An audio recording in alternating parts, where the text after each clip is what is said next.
I'm going to call the meeting to order and ask you to stand for the pledge, please.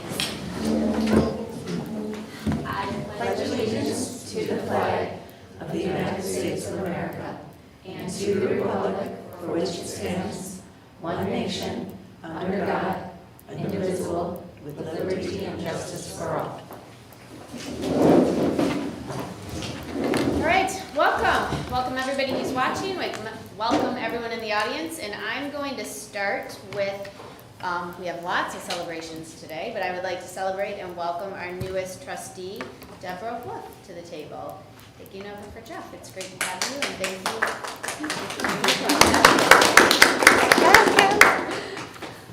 I appreciate she was got the role on Tuesday and has been all caught up and did everything she needed to do and got onto board book and did all of her homework, and I appreciate the great turnaround, so thank you so much for joining us. Welcome. Good to be here. The next part of our meeting is opening up to citizen comments. You have this first time for citizen comments is addressing anything that is on the agenda. You can step to the podium. You have 3 minutes. I will give you a 1-minute warning. You need to state your name and address. Is there anyone that would like to address the board? Okay, I'm going to move on. Celebrations. I'm going to turn this over to Adam. So we're going to start with a really special national level award that the district has earned, and I don't want to steal any of his thunder, so I'm going to have Mr. Ryan Van Sickler come up. He is the lead groundskeeper for our school district, and I'll turn it over to him to talk a little bit about his role and this recognition. Well, welcome and thank you, Dr. Spina and board, for the opportunity to say a few things. My name is Ryan Van Sickler and have been on the maintenance staff here at Williamston Community Schools for 15 years. I'm a proud 2005 graduate and 6th generation from Williamston High School. I currently have 2 boys in the district, an 8th grader Hunter and a 3rd grader Hayden. On behalf of the maintenance and grounds team, I proudly accept the 2021 Pioneer Field of Excellence Award for the Larkin Norton Memorial Field and Track Facility. This award is greatly appreciated, especially after the adversity we've all faced the last couple of years. In May, we were asked to host prom, and with so many events canceled for the students, we gladly accepted. In turn, we were left with a 30 by 30 dead spot from the dance floor being installed at the east end of the field. Fully aware that graduation was also coming in June, so we had to get a little more aggressive with our fertility program than we normally do in summer, a time when it should be at rest. Fast forward to a busy fall.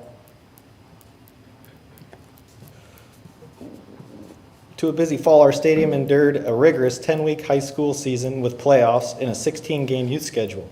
The field was also home to marching band practices, rain or shine. So with all that being said, we are grateful to receive such a prestigious award on a year we felt like everything was against us. I myself spend a great deal of time at our downtown campus and am very appreciative to have a leader in Brandon Weingartz, our facilities director, to allow me the time and funding to do what we need to do. He's very supportive. His critical thinking and problem-solving qualities are very appreciated. His do what you do mentality offers me the opportunity to be successful in my field, no pun intended. It's not cheap to live in Williamston, so we believe the community members are owed our best work in nice groomed facilities. We feel you are offered some of the best public education in mid-Michigan and deserve to have grounds to match. One of the things I personally am most proud of is cutting out all the blind spots around our 125-acre district. We have cut, trimmed, or lifted approximately 500 trees in the last couple of years. In a time where administrators spend so much time and resources on school security, I thought it would be appropriate to do what we could do on our end. Our grounds and maintenance team's work is usually out of sight, out of mind most of the time. So to receive acknowledgement from Pioneer Athletics, our school board, and administrators, we are very thankful. And as always, it's a great day to be a Hornet and go green.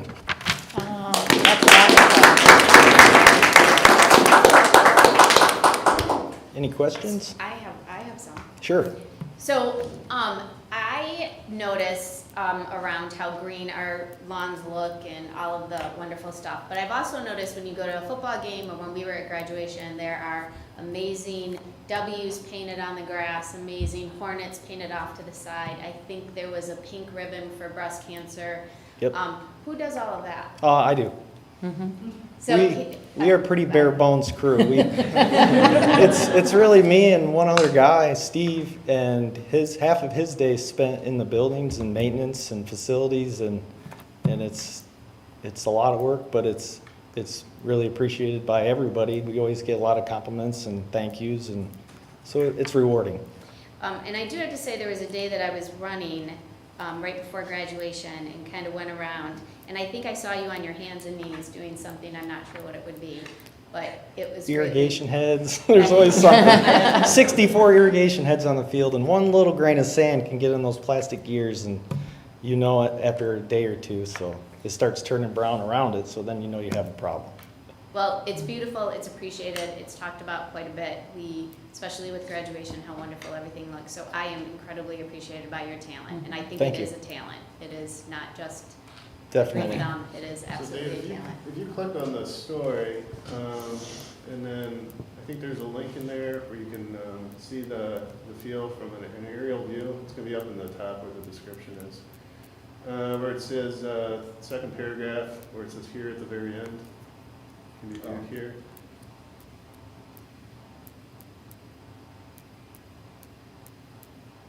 Good grammar and spelling. And once we get, and actually you won't need sound for it, so you can keep it muted. So you can just kind of take a look. So this is an aerial view of the field. You know, pre-Mud Bowl or post-graduation. But you can see, right, a natural grass field, that's as good as it gets. Yeah, it's amazing. I had 2 football players and a husband that coached football for much of middle school, and it was always as if the field fairy came out, and they'd walk on the field and be like, oh my God, look at what they gave. You know, it was always something a little different. The Hornet was a little bit different, the W's. So it was always really exciting to see what you did with the field. Well, thank you. You did. And one other thing that we can be proud of too is there hasn't been a home field concussion in 5 years. Now, there's nothing we can do about like head on, that's part of the game, but there is stuff we can do about slamming their heads back on the ground, and that's why it is so thick and so nice, and we spend so much time on it, because it is a safety concern of those concussions. Does your lawn look like that at home? Yeah. I was gonna say, I thought he was gonna be like, no. Yes. that's a And little I do keep OCD saying- fertilizer going It on is. there. Like, So I do keep saying one day I'm gonna hire you to put something on Adam's lawn for his birthday or something. Like a big building.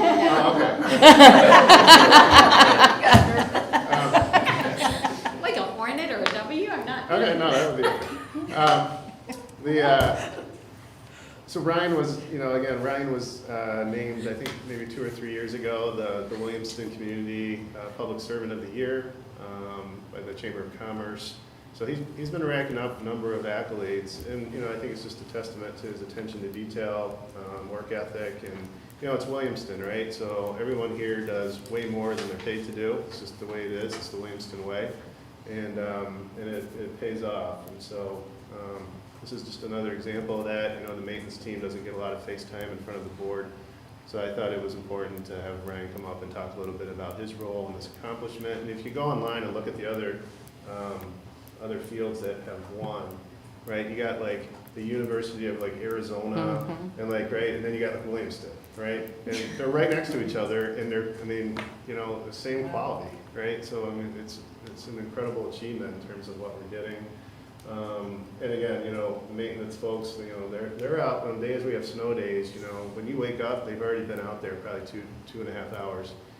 Working to get the buildings and sidewalks ready. So it is a lot of stuff that doesn't always go, it's not very visible, but it's critical for the district to function the way it does. So thank you, Ryan. Thank you, Brandon, for being here. Well done. Thank you. Thank you so much.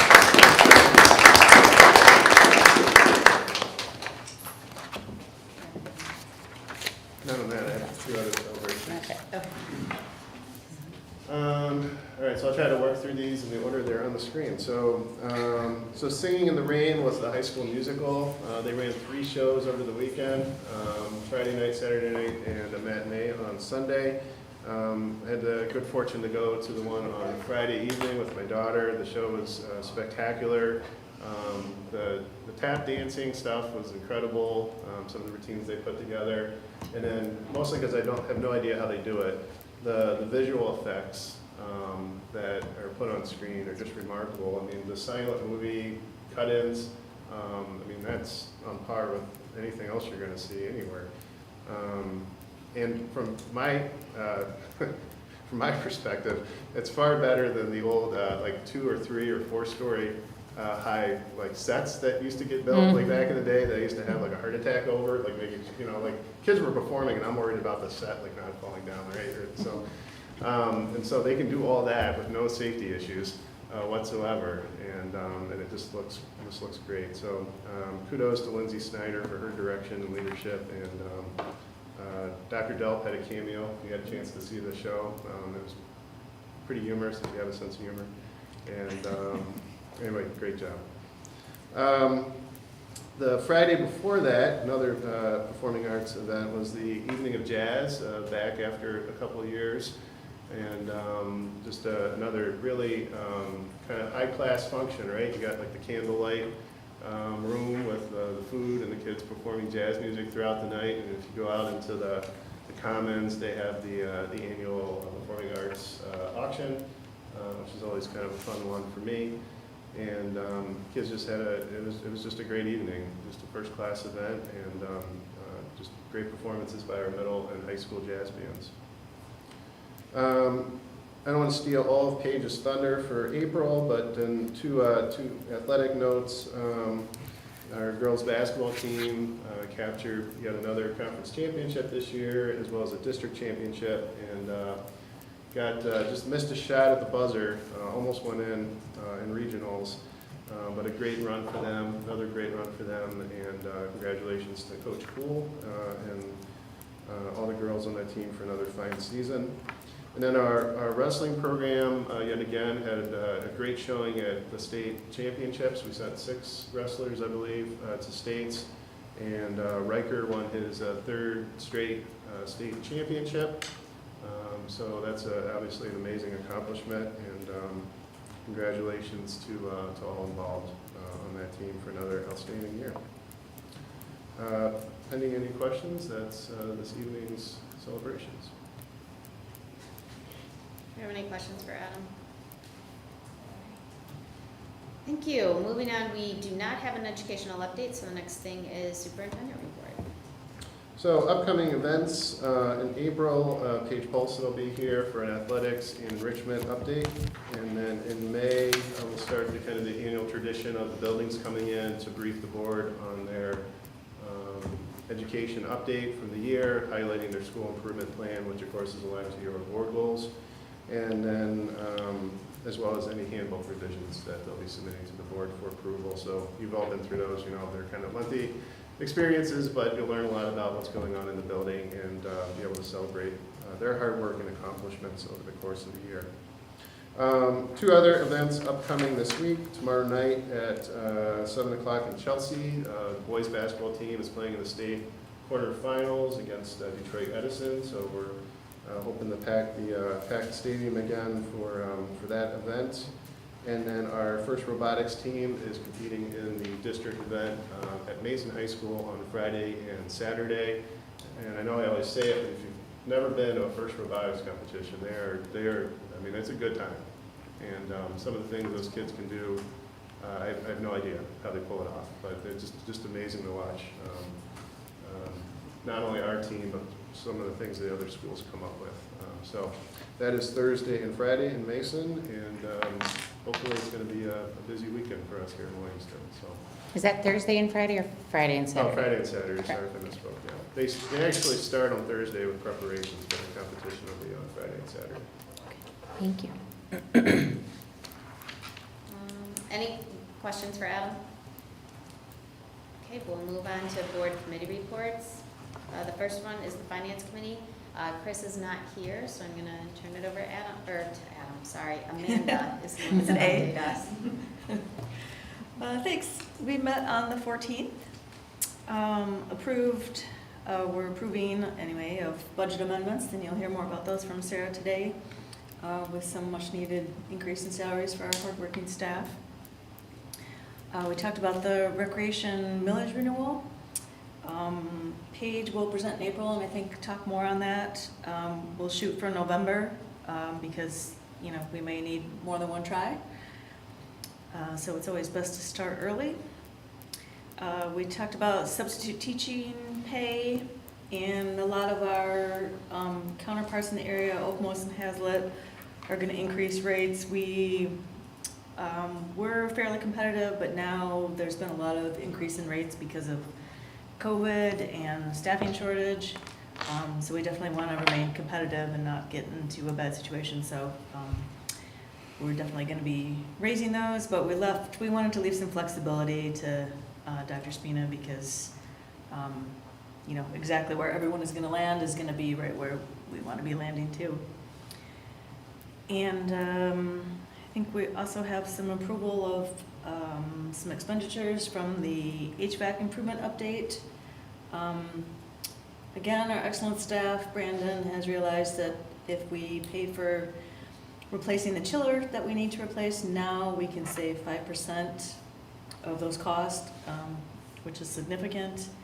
And then we'll knock out the rest of the items from that audit, which from the sinking fund, which includes the AC and Explorer and HVAC. Is that Discovery or Explorer, or both? HVAC is here. This one, okay. And I think that's all. Thank you. Any questions on that? And Sarah will be kind of filling in all of those detail pieces in a few minutes. Yep. Thank you, Amanda, nice job. And Sarah, ISOA. We had an ISO meeting at the beginning of March. We don't have one in April, so the last one will be in May. At this meeting, we had Be Smart for Kids come and talk about gun safety. And you'll see that the SMART and the Be Smart is an acronym, which you'll see in the notes as to what that stands for. They spoke about the prevention and secure storage of firearms in homes. Staggering statistic is that 80% of guns used in school shootings come from the home or from a friend, and 18,000 children are killed or injured in gun violence each year. So they spoke about if you are a gun owner, what is the safety that goes along and the responsibility of owning that gun. The Be Smart for Kids presentation, you'll see it in the board packet. They also do present at board meetings or other parent groups if interested. And Brian Friedel of Stockbridge Community Schools, the superintendent, spoke about precisely what Amanda referred to in the finance committee was the substitute rating. So it goes between 100 and 200 per hour, and it varies across the country. So he noted that as well as something that Stockbridge will also be looking at in the next coming weeks. And I think that is all. Any questions?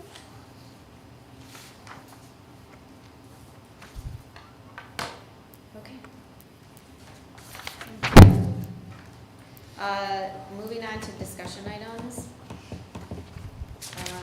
Kids Corner and Little Hornet tuition rates, which I'm guessing Ms. Rebecca is going to take. Should be me. Hello, thank you for letting me come out and talk tonight. I just wanted to kind of give an overview of the memo that I submitted to the board about a 2022-23 tuition rate for Kids Corner and Little Hornets. A little bit of background. The last time that we raised rates for the programming was the 2018-19 school year. Since then, we've had a significant increase in the amount of our operating costs. Over that time period, too, we did implement, and I thank you for this, last summer, 2021, you approved a 10% sibling discount rate. So it has been very, very well received by families and very supportive of the stakeholders, so I appreciate that. But that has contributed to some of the operating costs. In addition, we have increase in food costs, material supplies, just general inflation that has been happening. So what we did was a little bit of a market analysis of the surrounding programs in our area. We did this for both the Kids Corner, which is our before and after school childcare program, and the Little Hornet preschool programming. The Kids Corner is really comparing apples to apples. Preschool is comparing apples to oranges. There's a lot of different nuances in the preschool programming with length of school year, length of day. So I didn't include the preschool exact rates, but I can provide any of that to you at a different time. What I did provide was I looked at the different surrounding area school districts who are providing before and after school care for elementary and preschool age children, and you can see some of those. We are a little bit higher than a couple of our surrounding areas and also significantly lower than some of our other areas. Several of the districts I talked to were considering rate proposals of their programs as well this year. On the second page, we looked at what type of rate proposal would be good to present this year. And then I did sort of analysis of anywhere from 2% to about 7%. And under discussions with Sarah and Dr. Spina, we did land on that 3.5% increase proposal for this year. To provide as minimal impact of the families as possible. But please note that later on I'll talk about how this is a staggered increase because it's a short-term solution to a long-term problem. So the next chart is going to implement or indicate how much of an impact it's going to have on our families. We did the Little Hornet preschool programs, which are the LH 1, 2, 3, 4, and 5. Are a yearly tuition, so we broke it down by the impact per year. The before and after school program is you can enroll for just a day or two at a time, so we did break that down by the date. The cost of the change per year for the before and after school program was based on that 5-day before and after school enrollment, so that would be the maximum impact on our families. We landed on that 3.5% increase. That will result in about a $12,000 increase in revenue for the 2022-23 school year. We are anticipating about a $30,000 deficit from our programming. Yeah, it's a big number and it's a startling number, but it is just from the increased personnel cost, increased operations during COVID, a little bit of a decrease in our enrollment this year. So this, we have a plan to supplement that $30,000. We have been using Child Care Relief Fund grants for the last 2 years. We got 6 rounds of those grants from May 2020 to December of 2020. We used that to cover personnel costs during that time frame.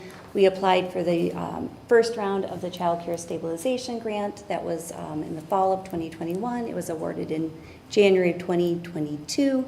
And we'll be using that to offset any deficit that we have this year to make sure that we are being fiscally responsible to the district. We have another round of the Child Care Stabilization Grant that I will apply for at the end of this month, early next month, and we anticipate being able to use that to cover any of the expenses to offset that cost from the increased operating costs for next year. Part of that stabilization grant we have earmarked for a larger playground improvement and enhancement project that I'll bring forth to you at a different time. The stabilization grant was twofold. It was to promote stabilizing the industry of the profession as well as promoting anything COVID related. And we really wanted to make sure that we have really good outdoor spaces in the event that we do have to move our programming back outside and don't have to shut down and have more opportunities for kiddos. So part of that second round of grant will be earmarked for the playground, and the other will be to make sure that we have enough cash flow to operate our programs. That being said, we know that the stabilization grant is a one trip to the well and it will run dry. So coming to next year at this time for the 23-24 school year, we do anticipate another rate increase.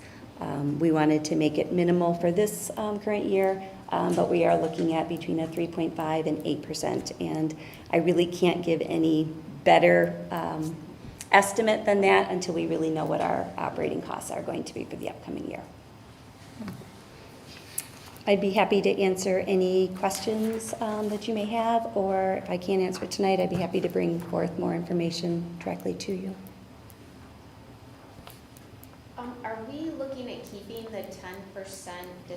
grade Yes. 4 siblings? Yes, yeah.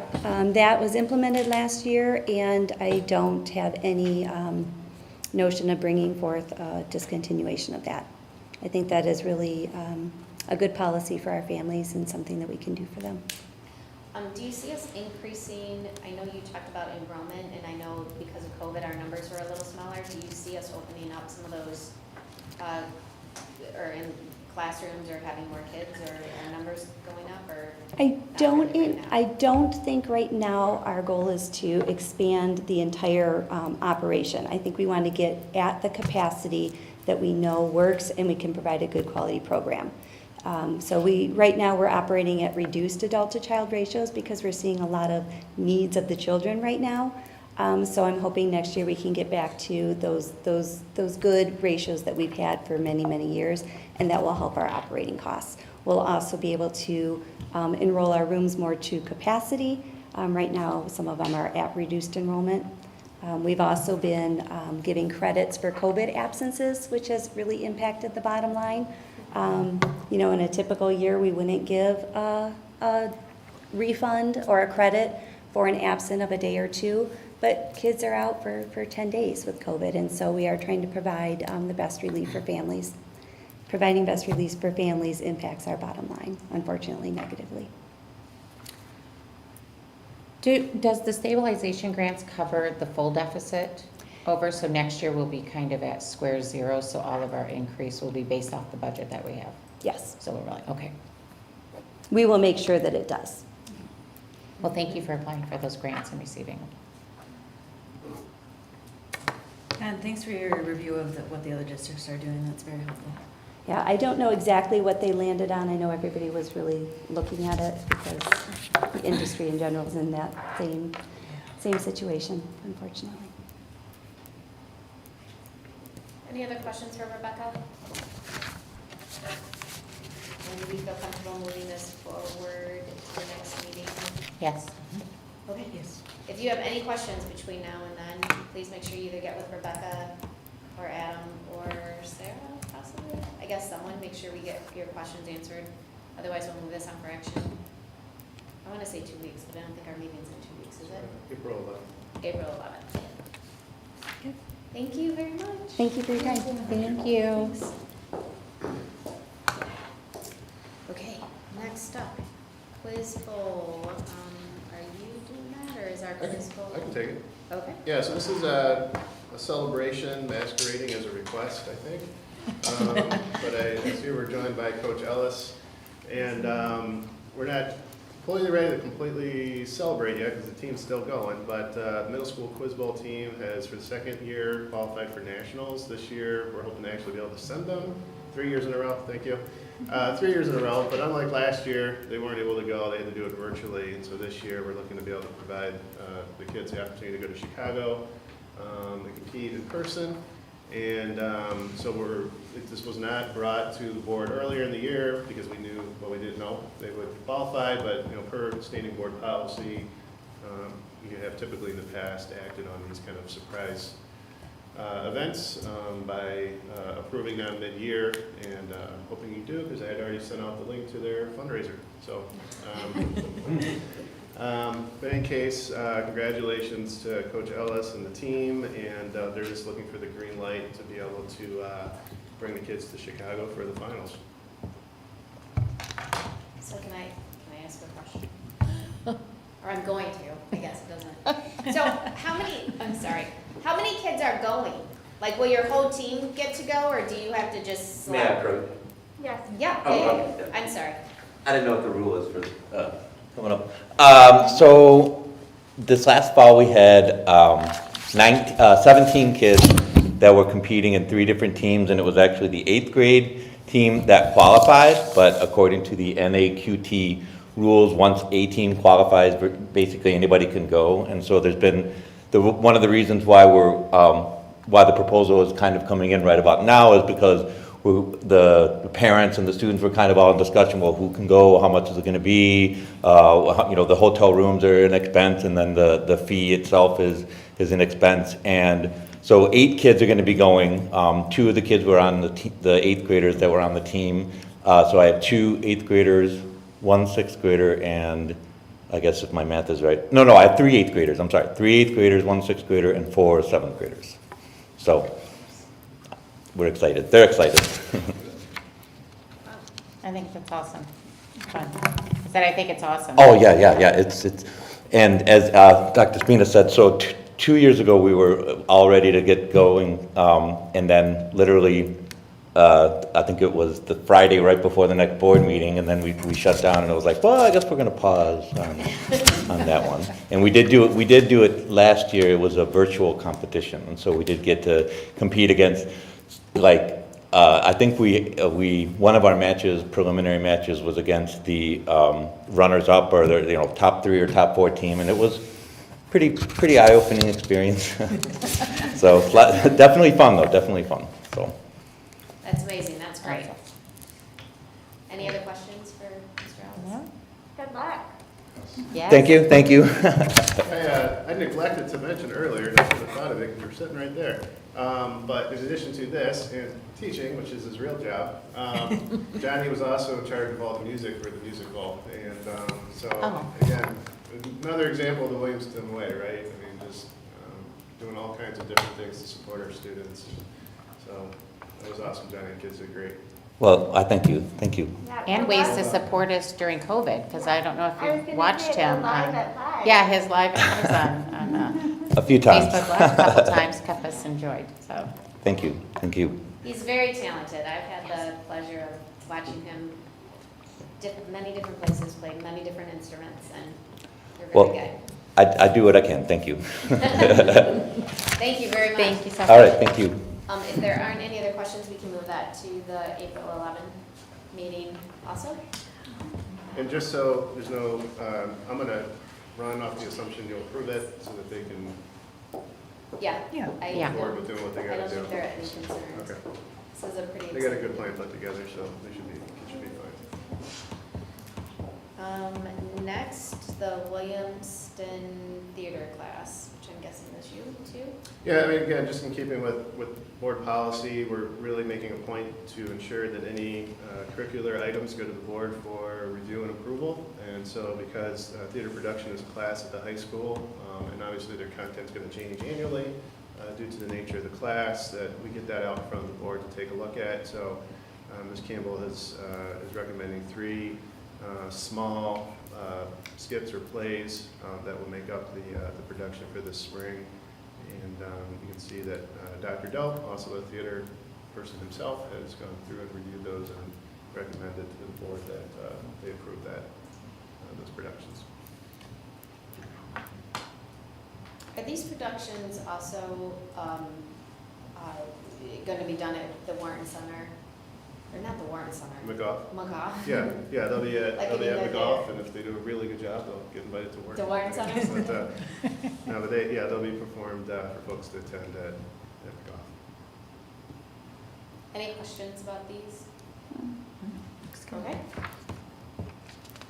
And I believe, yes, well, at least on mine, you can click on the links to go read, if you want to read the scripts. Pretty good. Good choice. Okay, so if there aren't any questions about that, we can move that also to the April 11th meeting. And then staff appreciation. Do we have any updates on that? Yeah, so we're looking at doing 2 things this year. First is we'll have Jim Davis do a lunch for the staff. We're kind of taking off some of the handcuffs he had last year due to COVID, and kind of cut him loose to do his thing. It's nice having a professional chef as your food service director. So we'll kind of get out of the way and let him come up with what he wants to come up with. So that should be a very nice thing. And then we're in the good position this year to actually do something on top of that. So we have worked with a local business, and we're going to have store credit for each of our staff members to go into the businesses and be able to purchase some items within that credit for free. And it's kind of based on some feedback that we had well, not me, but some teacher leaders sent out a survey, and we're kind of able to collect some ideas in terms of what staff might like. And one of the things, and this was one of the items at the top of that list, plus it provides choice, so they can go and pick out something that they like versus us doing it for them. So we'll get details going on that. We figured out a way to pay for it using some unanticipated revenue coming in from the automobile refund deal. So we're going to get that as a district for all of our vehicles and buses. And so that'll help offset it'll help any vehicle that was insured as of October. So that'll help us offset the cost for that. And anyway, it should be a nice thing for our staff. And, yeah. Do we have days and times locked in for the lunch? No, Jim's been out of town. He gets back tomorrow, so that'll be something that we'll look at getting those set up well in advance for principals to put out for their staff. It's usually, I think Teacher Appreciation Week is the second week in May, I think. This is the first full week, I First full believe. week. But I mean, depending on what you look at, it's either a month or a week. So Right. it depends on who you ask and what website you look at. But we'll aim to get them in earlier in the month. But he will let us know, and We've typically done it, what, Tuesday, Wednesday, and Thursday? I don't think there's any real day. Usually Yeah. the teachers the principals take the week and then decide which day to do within the week with our food service person's calendar. So, and then they will let us know the days, and if any of us can be there during that time, kind of greet teachers and say hello and thank you, and staff, greet the staff. So Adam will keep us apprised. Very nice. Nice. Moving right along, second part, budget amendment proposal. And I'm going to turn it over to Sarah.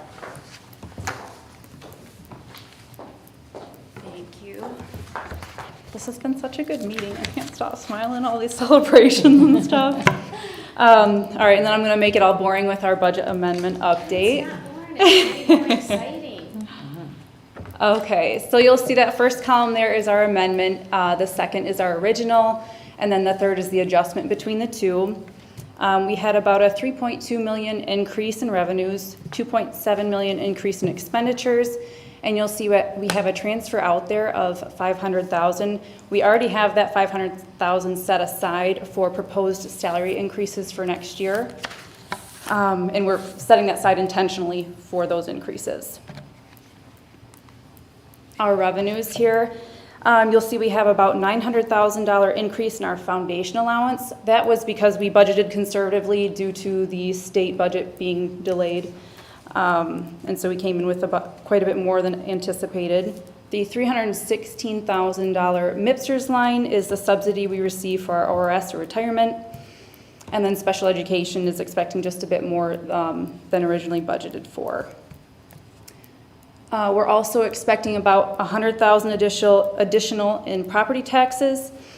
And then that almost $1.5 million in federal grants is predominantly what we spend to plan of ESSER 2 and 3, along with the emergency connectivity funds, which James presented to you at our last meeting.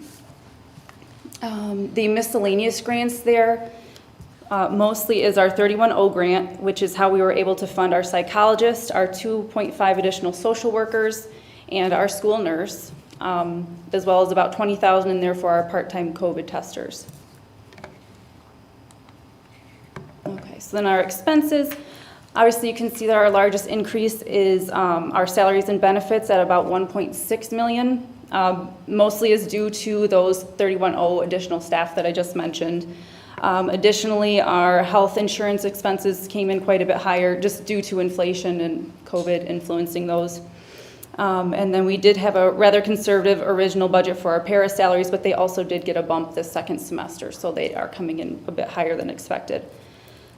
The decrease in contracted services is due to our payroll contract with the ISD. They started kind of transitioning into that role in November. They finally took over in on March 11th. So they reduced their fee by half from $82,000 to $41,000. That capital outlay line is the truck that we bought and still have not received, and we actually were able to bump that into our 2021 funds. However, we have kind of chipped away at that with expenses from this year for about $12,000, so the nets out to about $25,000. The decrease in contingency there, so when we originally budgeted, we set aside about $200,000 that we wanted to contribute to fund balance. We had to reduce that by about $107,000 in order to cover our expenses for this year, as well as still have that $500,000 set aside. So that just got reduced a bit. The next three lines are federally funded expenses. The first two are ESSER 3 expenses, technology and curriculum. Technology of $330,000 was presented to you last meeting, but you have not yet approved. The curriculum of $258,000 has not yet been presented, and it also has not been approved by MDE yet, but we are hoping to utilize our ESSER funds for numerous curriculum updates. And then the ESSER 2 HVAC updates of $667,000 were presented last meeting, and you guys know all about those. This one here is our fund balance over the last 10 years. So I know I mentioned that contingency fund of $200,000, reduced by $107,000, left us with $92,000 to contribute to our fund balance. That would bump our fund balance up to $2.4 million. And you'll see here, I know it's hard to read, but we go from, I think it's 10.7% down to 10.3%, even though we're contributing to it. That is because our fund balance is based on a percentage of revenues. And so since our revenues went way up this year, it didn't reflect proportionally that way. But we are still meeting the 10% goal that you guys set for us. So, any questions? I do just want to add, I did have a couple board members reach out to me who were pretty disappointed that we went from 10.7 to down to 10.3. And I think we have to remember when we did get ESSER money, so kind of put it up, and we have to, balance it out with all of our expenses. But our goal that we set back in 2019 through 2020, if I'm correct, was it that year that we set goals? Last year, 2000, was 10%. So I think anytime we get over 10% is a win for us. And if you happen to be around or sit on this board way back in the, 2012 all the way to 2017, 10% seemed like a goal that we would never, ever, ever meet, ever. And we're here. It took us a short time. It was a lot of work from Adam and our finance individuals and our staff, but I think we should be pretty proud that we hit the 10%. So our goal was 10%, and anything if it was 10.1 or 10.3, we still, hit our goal, and I think we should be pretty proud of that. Yeah, I'd talk to that. Is it okay? Yeah, go ahead, absolutely. Yeah, I want to talk to that too, because I think it's important that, the board goals mean something, right? So the goal was set at 10. We've achieved that goal. Now the goal is to stay there, right? And this is an amendment, so we'll see how the year ends. Sarah will be back in June to present the final budget amendment for the year. So there might be some movement, hopefully for the better, but it could fluctuate. But I do want to talk about that. We could have, if your goal had been different, the board could have made a choice to really drive that fund balance up this year, and we could have done that. But instead, the board made choices to turn around and invest back into the school. So you invested in our students, right? We hired a teacher mid-year that was not on the budget, right? But we brought her in because we thought it was needed for a number of reasons. And so that's a great investment for kids. A lot of curriculum purchases this year, and you haven't even seen them all yet, but there's been a lot that's already been purchased and more on the way. That directly benefits kids. Technology, right? You're looking at voting tonight on a technology plan to get a computer in the hand of every student in the district for the next every secondary student in the district for the next 10 years. That's a considerable investment. We're investing back in our staff, right? We've had a lot of folks that have done just remarkable work the last 2 years in the middle of this mess, have gone above and beyond. You saw some examples this evening. And giving us the flexibility to compensate them at a rate that is favorable, perhaps compared to many other districts, and reward them for the work that they've done. I know some of those things are not yet finalized, but working on it and giving us the flexibility to provide those types of things to our staff. And then investing back in our facilities, right? And we've seen some of the recognitions already this evening. That's just a small sample. We have HVAC upgrades. We have a roof that's going on, a $750,000 roof going on Discovery Elementary that desperately needs it. HVAC upgrades, we're building 2 secure entrances to finalize that project across the district. And Brandon's got a whole list, it's probably 10 pages long of extra stuff that's going on. Small things and big things every day, work that'll take place over spring break, work this summer. There's just no list to the different facility investments. So that was the opportunity cost there, right? We could have driven that fund balance up, and that would have looked great on a slide, but instead the board chose to take that money and invest it back into our schools and our students. And I think, when we think about why we're here, obviously there's always a gamble with that, right? Because we know well in our district that things can turn south financially pretty quickly, unfortunately, but I mean, those are strong decisions, and I think they'll be benefiting kids for years to come because of them. So if you look at it from that perspective. I also want to talk, a little bit about investing back into our staff. A lot of this staff is hung with us, like when we were at the bottom of the bottom, like when we didn't have anything really to give them. So, we're coming on, it's also, so rewarding them and thanking them, and also getting new talent. Like, we've got lots of new talent that came here. They could have gone to other schools where they made a lot more money, and they came here and they stuck with it and are doing fabulous things. So I think all of those things still make it like we made our budget. Like, wow, it's pretty exciting. So I thank you.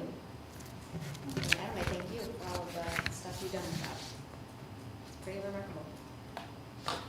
Any other questions about this? No? Okay. Thank you. Thank you. No, thank you. One of those things, Adam, are you going to talk about our chiller? Sure. So as the board knows, and the finance committee can also jump in and talk a little bit more about this as well if need be or if you'd like. But Brandon spent a year and a half working on with a consultant on an investment grade audit of our district's HVAC systems. Obviously, I think the finance committee saw that came back, with great results. We're in good shape. But one of the things, but there were also a list of recommendations of things that needed to get upgraded just because over time these things wear out. And so we looked at the top 3 recommendations from the audit in terms of areas to focus improvement with their HVAC systems. And the top 3 were the heating system here at the middle school. And I think as we've talked about before, we're actually running a boiler down here. And so you had looked at that, and I think we'll approve that tonight, if I'm not mistaken, hopefully, for that work to take place over the summer. We've had the air conditioning and heating unit, heating issue in the Explore Gymnasium for years, and so getting that addressed. And then the third item was the chiller at the middle school, which is working, but it's also extremely inefficient. It's like 4 times larger than I think what the building actually needs, and it costs us a lot of money and energy. It's old, and it's going to need to be replaced, like in the next couple of years. It's going to happen. We also know that prices are going to increase yet again here in the very near future. The company we're working with as a consultant on this project is estimating, probably no less than 5% increase. But when you're talking about items of this cost, that adds up pretty quick, and we know it's an inevitable need. So Sarah actually did a great job, as always, with this, and figured out a way that we could potentially pay for it, even though we've spent the remainder of our ESSER $2 on the previous HVAC projects. And it's a combination of doing some tweaking to our sinking fund budget, and then spending the balance of our capital funds for capital project fund. I almost had it right. Capital project fund. And when you combine those 2 things together, that gives us enough money to purchase the chiller and get it installed, and as well as tied into the existing automation system here at the middle school. So again, there's opportunity costs there. There's money that potentially we could put other places. The fact that we know it's an inevitable repair, we know it's a very inefficient system that's costing us a lot of money to run, and the fact that prices are going to go up here in the very near future, we thought it was worth recommending that the board consider that HVAC upgrade to be completed as soon as possible and to take advantage of all the reasons I've just outlined. So, in your packet, Sarah provided an update to the sinking fund budget for next year, and you can see for the 22-23 school year, the money that's now allocated to put towards this. If you take that money and add it to the balance of our capital project fund, that covers the cost. Any questions about the chiller?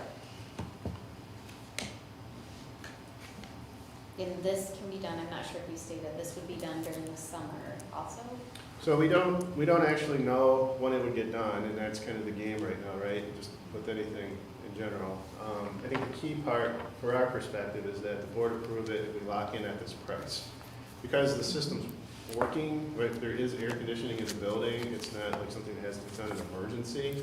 But since we know it's an inevitable cost and it's kind of on its last legs, we figured buy it now while it's cheaper. And so we just don't know when, parts are gonna come in, they're gonna have, we're gonna have contractors to hook it up. But if we buy it, lock it in now, whenever they get to it, it's an external job kind of sits outside the building. So they could conceivably do it, next fall or next winter, depending on when the materials show up. But we won't incur the additional costs when those prices rise. Okay. Any questions? All right, next on the list, district recreation millage renewal. Can I give that to you? Well, I can add some of the highlights. I don't know if the finance committee wants to jump in as well. So I'll hit the highlights to start with, because Sarah and I talked about this, and we want it to be very clear that we came out of the gate with accurate information about this, right from the very first time it got brought up. So a couple key points I want to make sure that we highlight. So the recreation millage brings in about $362,000 a year. It's just over a 0.7 mil, which comparatively speaking is not great, but it does bring in a strong amount of revenue into the district. And what the board is considering here is a renewal of the existing recreation millage, which is subject to expire about a year and a half from now. This is not an increase to the taxpayers of our district, and I think that's the critical piece we want to emphasize at this point. This is not an increase in any way. Nobody would pay more in taxes. It's simply keeping what we already have. There's, I guess, a couple different ways to look at it. As an educator, I view this as putting $362,000 back into the classroom that we don't have to utilize for these other items, right? So this is money that's going directly in the classroom because we're subsidizing other areas of the district that everybody uses. And when I say everybody, I mean the community as a whole. Everybody. And is allowing us to invest, as we just talked about, back in the classroom to support our students. And then the other side of it is, as a community member, taxpayer, the resident of Williamston, I look at it as this is a quality of life issue for our community in a number of different ways. First of all, we see kind of the examples from athletics, and this is much bigger than athletics, but I think we see some examples in terms of the awards that we receive for the condition of our fields and the grounds and the facilities that we utilize for recreation, enrichment, and athletics. There's a reason why the soccer finals are hosted here. There's a reason why every year, the second year in a row, we've hosted boys regionals, girls quarterfinals are here. There's a reason why people come here. And I can tell you just from talking with all these different members of the state, as they come in here to utilize our facilities, they always leave kind of envious of what we have here, not only in terms of what the facilities look like, but also just the culture, the environment they walk into here. And that is all made possible through the recreation millage. It's also, again, going back to quality of life. This is something we have over 650 registered community members. That's registered folks that are official members. That's not counting people like my wife who will come in and get a military rate for a week or two when she's in town and go up and use the facilities, which is like almost nothing. It's like literally like maybe $5. And so, I mean, you can't beat that. And so the community is getting a first-rate facility that anybody can come in and use. A great weight room, pool, and then and all the enrichment programming that goes with that, from yoga to pickleball to whatever you're into. We offer it, and you're not going to find it at a cheaper rate anywhere else. And then I guess the last point is, we talk often about community youth sports in Williamston, the kind of pride we have for, getting kids into those co-curricular activities even before they become a district-sponsored event. So, whether it's Stings baseball or Red Cedar basketball, those other things, all those kids benefit, as well as their parents and coaches, from what the Rec Millage brings to the district. So I think those are just some key talking points that we wanted to make sure we emphasize, like right out the gate. It's not a tax increase whatsoever. It's just going to maintain the quality of life and the assets that I think our community members have come to expect.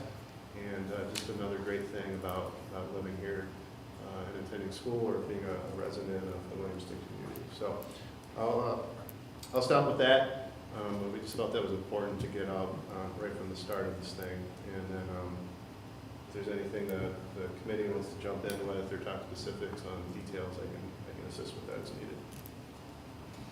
I think the only big thing is the Finance Committee made a decision to have this put on the ballot for November. That way it's a cheaper cost to us, it's a big election, and gives us plenty of time to start talking and getting the word out and answering any questions and starting to do our thing to get this passed or get it renewed. I think that would be the only other thing. Amanda, is there anything that you We want to talked add? about outreach, which we all thought needed to be pretty extensive to educate the community, including emailing all those 650 members that we currently do have. Yeah, use it. I do want to say when we did a renewal for the sinking fund, it was like an attachment when we could add on the security technology piece to the sinking fund, which we weren't used to be able. We have not in the past been able to use it that way, so we were able to do that. Adam did lots and lots and lots of legwork with many different member groups in our community and getting the word out. I think that was really helpful. Some of us haven't been around when we had to, traditionally around here when we get a new millage, it takes like 3 times to get this done. So I think this one is just as important as our sinking fund. So anything we can do to help you, but I really appreciate you taking that on with the sinking fund and doing that and then helping us help you get the word out on this one. Nancy, is there any discussion about the marketing committee meeting to talk about maybe some next steps with this, or just reach out to Adam and ask? That's a good idea. No, we didn't talk about that. But No, we should have.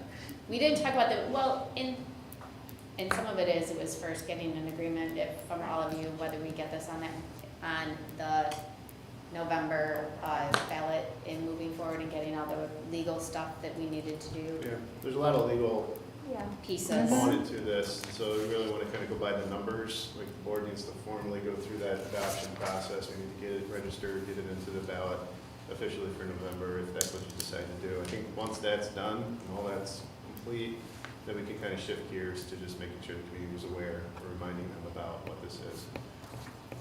Yeah. Well, just let me know, and then we'll have a meeting at that time. I think that'd be a great idea.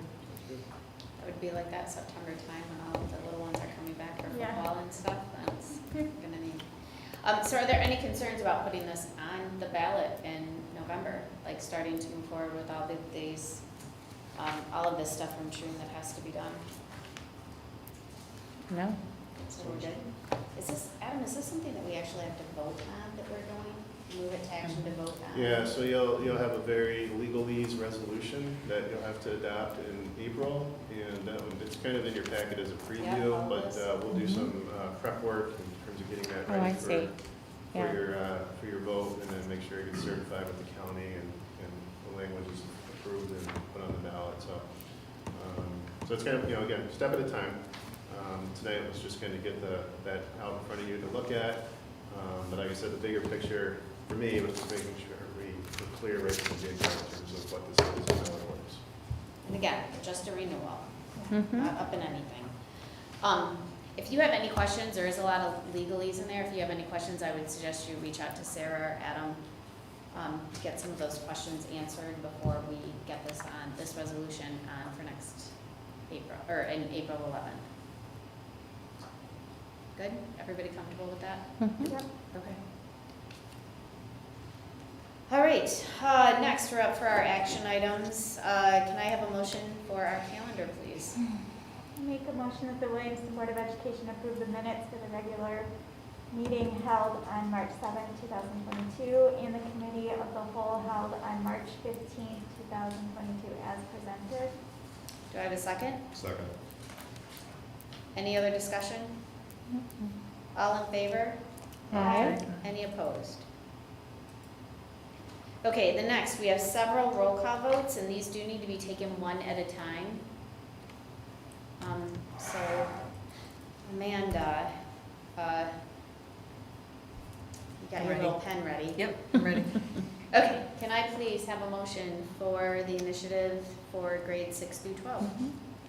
That the Williamston Board of Education approves the secondary 1-to-1 Chromebook initiative as presented. Additionally, the board approves hiring 3 student helpers for the summer of 2022 and 1 full-time Tier 1 technology technician.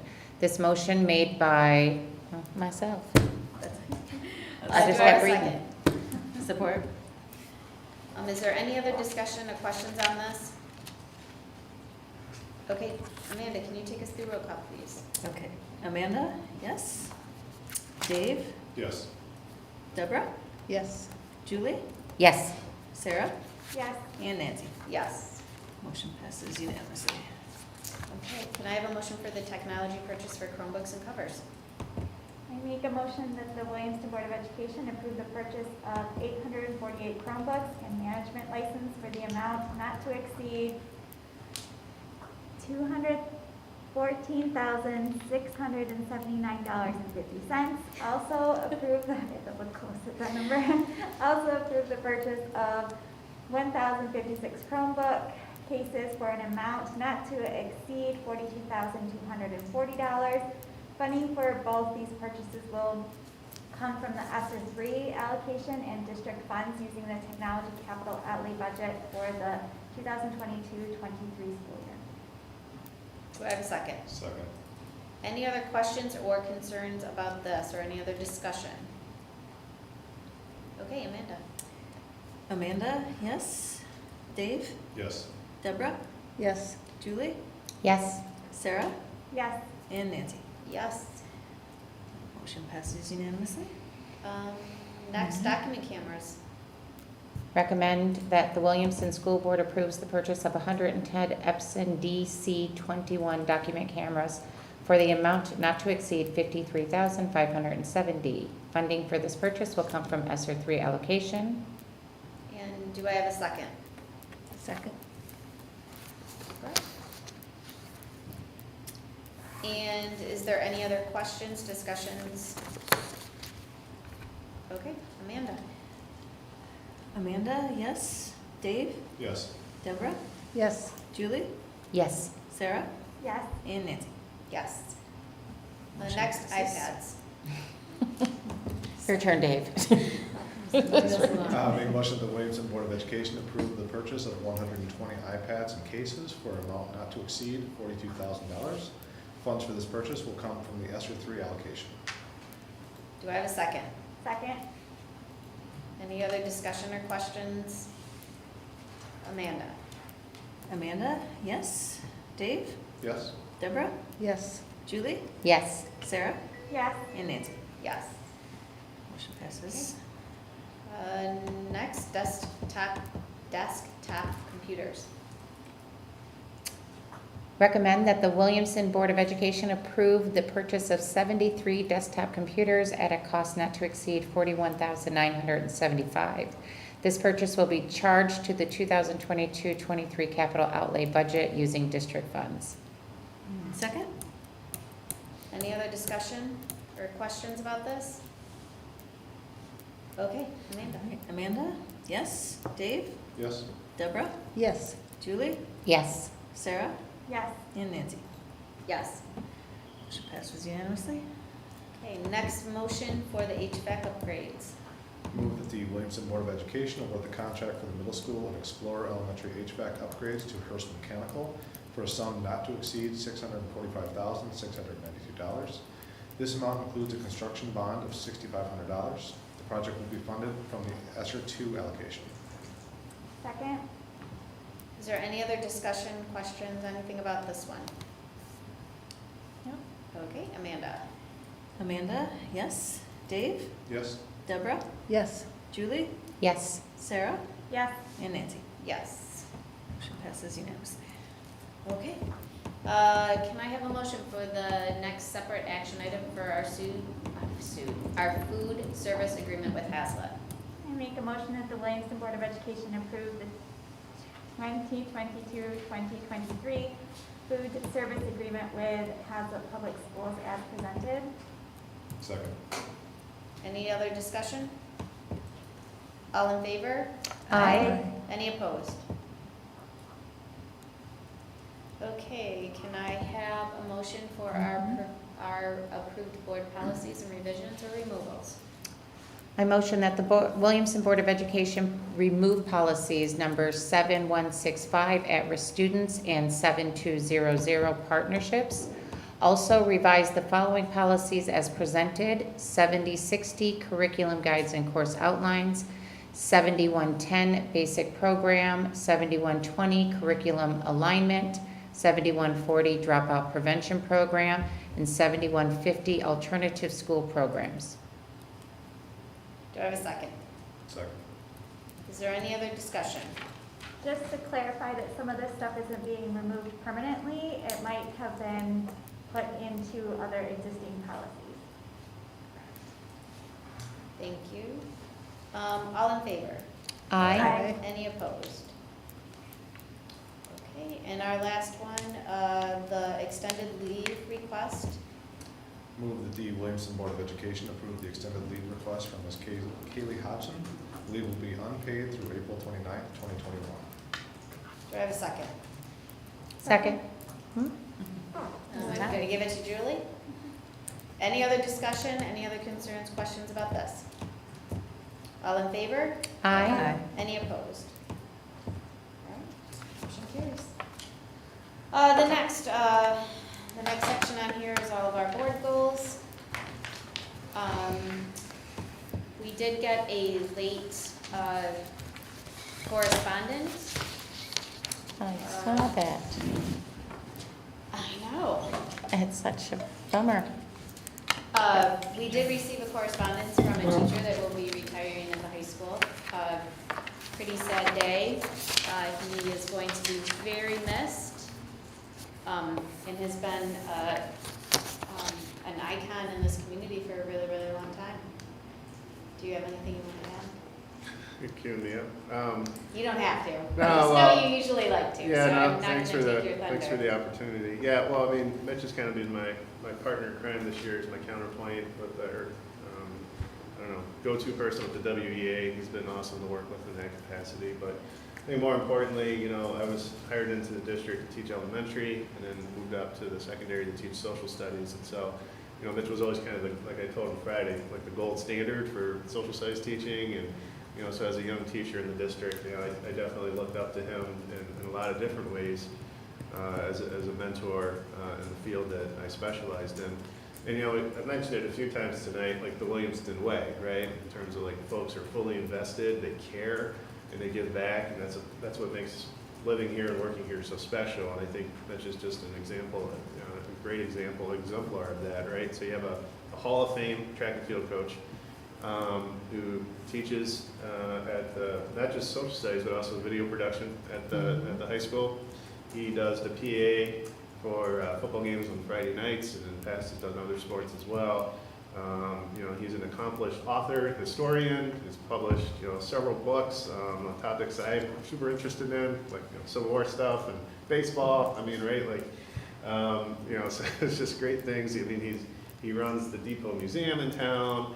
I mean, it goes on and on, right? So again, just an exemplar of the Williamston way, involved in so many students' lives, has made a great impact for staff and kids in the community for decades. And, you know, I know he wants a little break, and then once we give him that, we'll see if we can kind of rope him back in to do a couple things for us. But I'll break that news to him maybe in August, once he's had a I little was time gonna say, is he to gonna take a come back and breath. sub for So, us? well, we'll see, but we'll see. But anyway, you know, that was kind of a shocker for me when he let me know on Friday, and still kind of taking it in, but he will be missed in so many ways. Well, I don't know of one student or parent that I've ever come across that doesn't adore him. And if you just happen to be a parent that goes to be a tourist in your own town with their kids and have to see him at a cemetery where he walks you through every family trait at the cemetery or the church, you know, on Meridian Road, I mean, his wealth of knowledge and sitting down and talking to him it's always fun and educational. So he will definitely be missed. Yeah, anytime we have a retirement, it's always bittersweet, of course. This one hit me a little bit harder just because I was a student of Mitch's, like so many of us, and so anytime that a past teacher of mine comes with retirement, it is a celebration, but it is a bittersweet one because he will definitely be missed in the classroom, but I don't know his plans, but I'm sure he's not going anywhere in the community. I'm sure he'll still be around, and he'll still have that smile on his face and call you by your last name and say, hey, how's it going? Because that's just the kind of guy that he is. So. Yeah, will be nice. All right, on to citizen comments, and I don't see any, we don't have any citizens in the audience at this moment. Board member requests and reports. Anybody have anything? I just have a quick comment. I'm just so excited when Deborah, I know knows especially, but when we interview candidates for the board, we always ask them about their goals and what they would like to see changed. And when I did, I really wanted to see the one-to-one initiative, so I'm just thrilled that we have the ability to go down that path. And yay, yes. Yeah. Yes. Anybody else? I have a couple of things. One, I will attach on to Adam going to the play. It was absolutely spectacular, and it's kind of fun. My daughter was a big band kid and always played in the pit, and the amount of time that these kids put in to these events is crazy. They get up usually for jazz band 0 hour, which starts at like 7 a.m. or before 7 a.m. and they are, you know, going to school and then go right from school to practices and do all of this stuff and are there forever. But it was really fun to see the progression of what like the set looked like. The microphones actually didn't buzz. They actually worked. You could hear the kids. The sets were spectacular. Whatever they did in there, and so it was just really fun to see the progression that's happened since my girls have been in school until now. And it was also fun to see how many kids were involved in this production. You know, and you can tell it's their passion. They love it. It was fun. Was really enjoying. I also would encourage you, any of you, if you haven't seen a robotics competition, I went to one way before COVID, and I actually was a judge, and then COVID hit and I didn't have to. I did it for a little bit, and it was really fun, and I know absolutely nothing about robotics, but it's really fun and kind of like a movie. I do also want to thank all of you, and I especially want to shout out Sarah here who really got these reports together and made it so we could understand them, and all the work that Betsy has been doing over the last couple of weeks with count and purchase orders, and then to throw all of that, having a board member resign and getting all of us ready for that. All of that work she did, I just sat on speakerphone saying, can you change that? Can you write that? I need a letter that goes out for that. Can you give me an email for that? Can you reword my writing? So she really stepped up and has been working quite a bit the last couple of weeks. So I wanted to acknowledge that and thank you for that. And Adam, who is always working really, really hard for us, I appreciate that. Is there anything else? I do have, so Adam, you've been to the robotics. Which is the best day to go, Friday or Saturday? It's hard to say because they don't have like a set time they go out. So there's in the link in the note that went out on Friday, the buzz update. There's a tentative schedule, and then you kind of just have to go and hang around for a little bit. It's kind of like a track meet, right? Like there's a sequence to it, but it might not happen exactly might not as it's happen. supposed Okay. to. And if there's like a robot that breaks or some kind of issue, they might get delayed. I mean, so it's the kids are like living there all weekend basically, and so you just kind of have to go, kind of set aside some time, and even if they're not out there, you can go into the pits where they got the wrenches out and toolkits, and they're fixing stuff and programming. It's quite cool. So even if you don't see the actual robot compete, you can still go into the pits with the kids and kind of see what they're doing. It's pretty remarkable.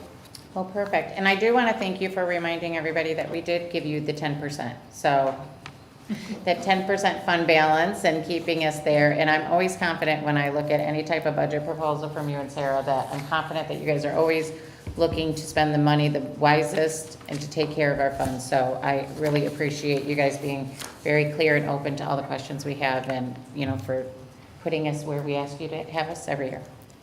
So, yeah. Anything else? Okay. I will accept the motion for adjournment. Motion. Go ahead. Second. Okay, so we have Sarah and then Julie. All in favor? Aye. All right, have a great week. If any of you are traveling, great. Have a marvelous Oh, I time. cannot wait. I cannot wait to get out of the state. I love Michigan, but I'm ready. Where are you going? Um, Are you traveling?